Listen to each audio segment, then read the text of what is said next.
1000 নয় 2000 নয়, ভারতের 4000 বর্গ কিলোমিটার এলাকা এখন চীনা সেনাদের দখলে। রাজধানী দিল্লির আয়তনের সমান দখল করা লাদাখের পূর্বাঞ্চলীয় এই ভূমিতে ঘাঁটি গেড়েছে শি জিনপিং বাহিনী। এমন ভয়ঙ্কর তথ্য দিলেন ভারতের কংগ্রেস পার্টির নেতা রাহুল গান্ধী। ভারতের লোকসভার বিরোধী দলীয় এই নেতার অভিযোগ, চীনকে ভালোভাবে পরিচালনায় নরেন্দ্র মোদী ব্যর্থ হয়েছে। তার ব্যর্থতার কারণেই বিশাল এলাকা এখন ভারতের হাতছাড়া।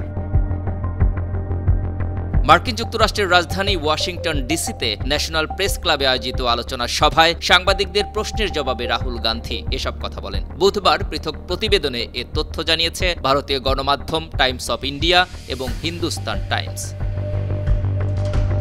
বিপদ যেন কোনোভাবেই পিছু ছাড়ছে না ভারতের। অশান্ত মণিপুর রাজ্য, বাতাসে লাশের গন্ধ, মাটিতে আগুনের নৃত্য। জাতিগত সহিংসতায় গোটা রাজ্যে চলছে রক্তের হোলি খেলা। সহিংসতা বন্ধে লড়াই করছে সেনাবাহিনী, আধা সামরিক বাহিনী ও পুলিশ।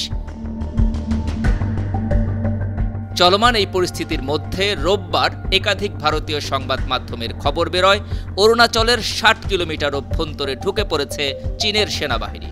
শুধু ঢুকে পড়েনি, সেখানে তারা রীতিমতো ক্যাম্পও তৈরি করেছে। ভারতের 7 সিস্টার্সের অন্যতম সদস্য অরুণাচলের বাসিন্দাদের বরাত দিয়ে আনন্দবাজার সহ একাধিক ভারতীয় সংবাদ মাধ্যম প্রতিবেদন প্রকাশ করে, যেটি নয়াদিল্লির মাথা ব্যথার অন্যতম কারণ।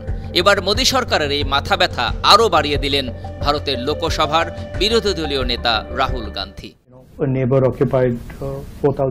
মার্কিন যুক্তরাষ্ট্রের ওয়াশিংটন প্রেস ক্লাবে আয়োজিত এক সভায় রাহুল গান্ধী ভয়ঙ্কর তথ্য ফাঁস করে দেন।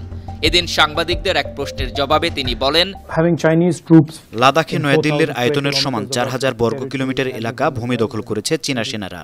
আমি মনে করি এটি একটি বিপর্যয়। ভারতীয় গণমাধ্যমে এ বিষয়ে কোনো তথ্য প্রকাশিত হয় না। এমনকি ভারতের গণমাধ্যমগুলো এ বিষয়ে তথ্য প্রকাশ করতে পছন্দও করে না।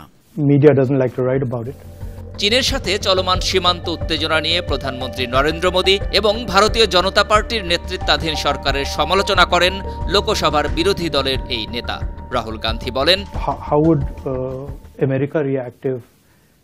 একটি প্রতিবেশী আপনার ভূখণ্ডের 4000 বর্গ কিলোমিটার দখল করলে আমেরিকা কিভাবে প্রতিক্রিয়া জানাবে? কোনো প্রেসিডেন্ট কি এই বলে পার পেয়ে যাবেন যে তিনি দেশ ভালোভাবে পরিচালনা করেছেন? তাই আমি মনে করি না যে প্রধানমন্ত্রী মোদী চীনকে মোটেও ভালোভাবে পরিচালনা করেছেন। আমি মনে করি চীনা সৈন্যদের আমাদের ভূখণ্ডে বসে থাকার কোনো কারণ নেই। লাদাখে ভারত ও চীন সীমান্তে অচলাবস্থা নতুন ঘটনা নয়। একাধিকবার ভারত ভূখণ্ডে চীনা অনুপ্রবেশের কথা প্রকাশ্যে এসেছে। 2020 সালের মে মাসে চীনা সেনাদের লাদাখের পূর্বাঞ্চলে লাইন অফ অ্যাকচুয়াল কন্ট্রোল অতিক্রম করার মধ্য দিয়ে এই অচলাবস্থার শুরু হয়।